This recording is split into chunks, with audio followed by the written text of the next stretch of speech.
उमरगा येथील आदर्श प्राथमिक विद्यालयाच्या वतीने जागतिक महिला दिन मोठ्या उत्साहात साजरा करण्यात आला।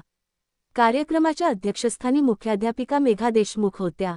सेवानिवृत्त मुख्याध्यापक शिवराज औसेकर, मुख्याध्यापक सैपन शेख, ॲड. फरहीन पटेल, डॉक्टर अंकिता ममाळे, सुवर्णा आळंगे, नसरीन शेख, रुपाली भोसले, ज्योती गायकवाड सह आदी महिलांची प्रमुख उपस्थिती होती। सावित्रीबाई फुले, राणी लक्ष्मीबाई, राजमाता जिजाऊ, अहिल्यादेवी होळकर, सानिया मिर्झा विद्यार्थिनींनी केलेल्या या विविध वेशभूषा लक्षवेधी होत्या। ॲड. फरहा पटेल यांनी महिलाविषयी कायद्यांची माहिती दिली। यावेळी डॉक्टर अंकिता ममाळे यांनी महिलांचे आरोग्य संवर्धन याविषयी मार्गदर्शन केले।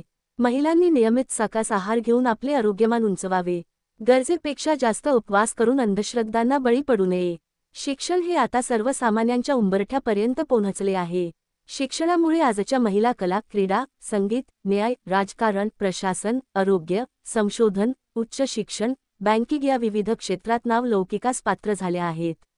महिलांनी आता समाजाच्या सर्वांगीण विकासासाठी पुढाकार घेण्याची गरज निर्माण झाली आहे। महिला ही सुसंस्काराची जननी आहे। महिलांनी संस्कारित पिढ्या निर्माण करण्यासाठी आपल्या ज्ञानाचा उपयोग करण्याची गरज आहे। जिच्या हाती पाळण्याची दोरी ती जगाला उधारी या युक्तीप्रमाणे महिलांनी समाजाच्या सर्वांगीण व सक्षम विकासाकरिता पुढाकार घ्यावा असे आवाहन सुवर्णा आळंगे यांनी केले।